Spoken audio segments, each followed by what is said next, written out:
existence up until this present time, if you woke me up in the middle of the night and asked me my one line, I would have to tell you that God is good. He has blessed my talent. He has allowed me to raise a family of 6 children, and all my 6 children are grown and gone, and they have families of their own. So every time I think about anything that I could say, it would have to be God has been good, and He is good all the time.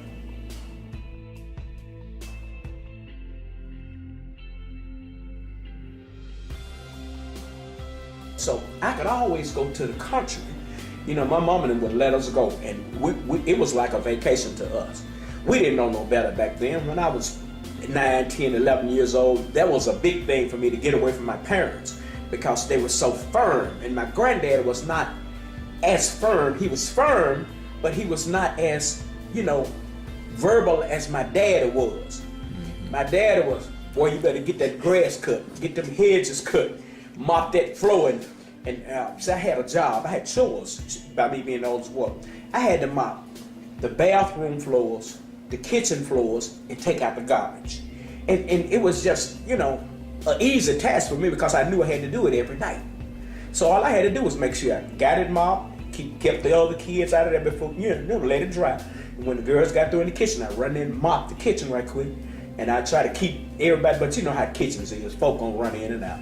But I learned how to take something and dry, even after I mop it and rinse it, I'd get a rag and dry it right quick, sort of dry fast, and so I wouldn't have a problem with them running back and forth. Okay. So it was one of the things that I enjoyed. I had a task, now in the day, all I had to do was cut the grass every 2 weeks and cut the hedges.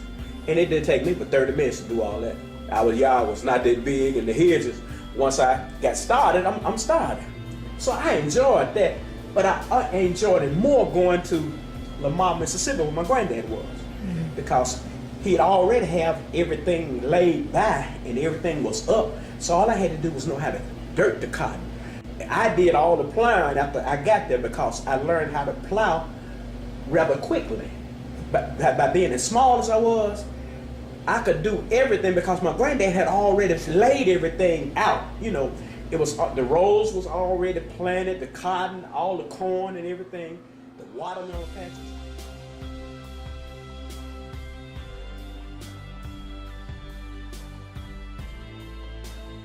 God was really getting me ready for what He had for me to do. He wanted me to be a barber. He was developing my legs.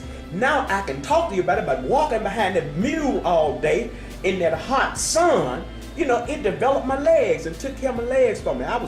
When I was standing up my first 4 or 5 years cutting hair, after my first 10 years went by, I said, I see what God was doing. He was getting me ready for standing up here behind this chair to try to raise these 6 children He gonna put in my life, and and I got them grown and gone, and you can look around and tell what I've done. I done bought 8 or 9 cars, gave all the kids a car when they left. It wasn't no new car, but they was used cars. That's what we try to do, just get them, get them started.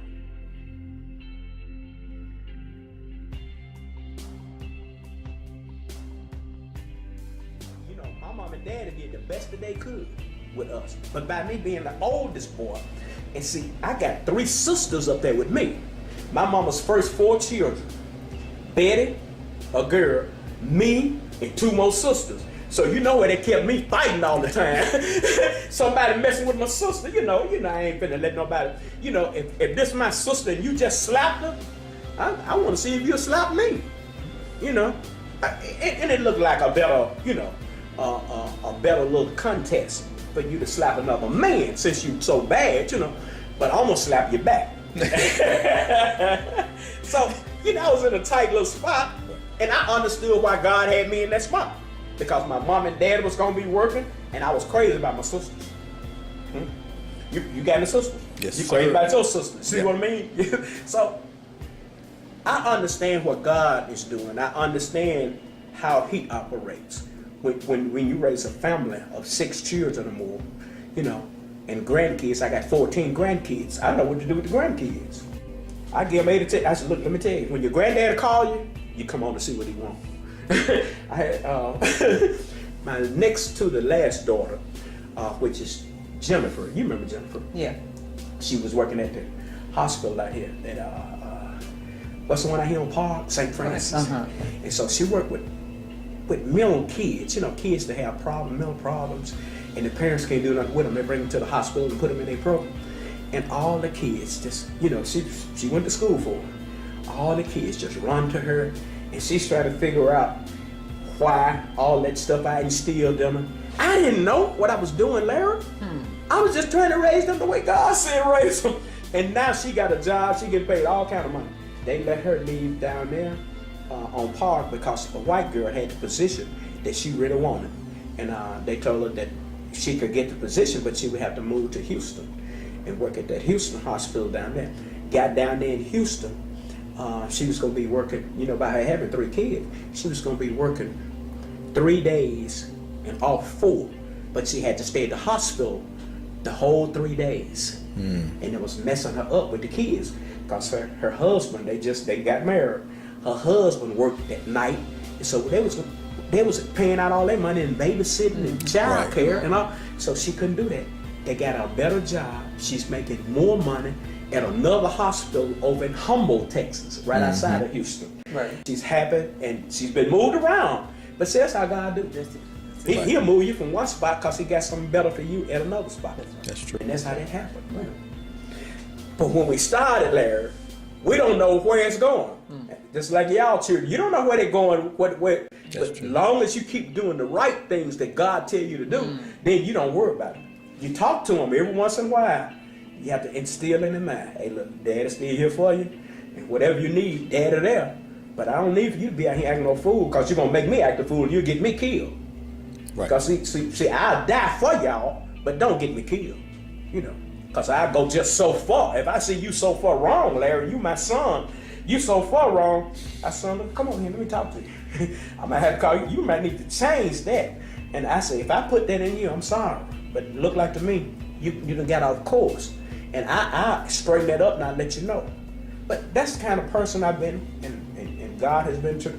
I don't have a whole lot of friends that want to come lay around and smoke dope and do all that. I don't like to do that mess no more. I don't smoke no dope. But I've been a help to somebody else.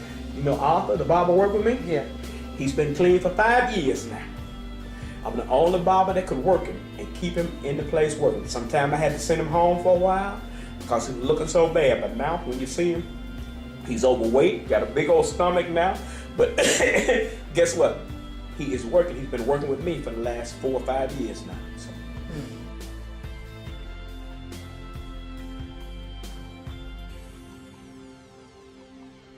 There have been times when I've had people to come in and needed a haircut, and I've given them haircuts because I felt like they were honest about the situation, and a lot of people were looking for jobs and they just needed a haircut to go on the interview, and I would invest that much in them. I would pay for the haircut out of my pocket, and sooner or later they would come back by and pay me. As a matter of fact, I've had several people to promise me that they will come pay me, and 95% of the people have always came back and paid me.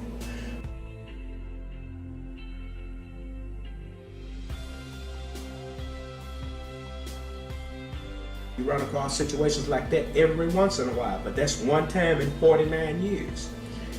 But there are times that we're not going to get paid, and we just have to write it off, because the majority of the work that I've done, being a saved person, God has tremendously blessed me.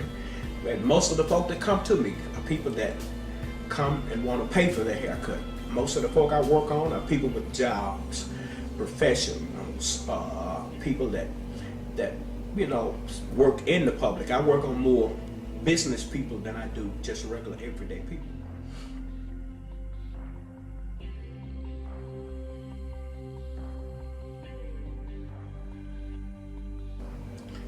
One of the best things that I would tell them is to make sure that you keep God in your life and pray every day. I'm reminded of a song I heard MC Hammer put out. We need to pray just to make it today. Barbers need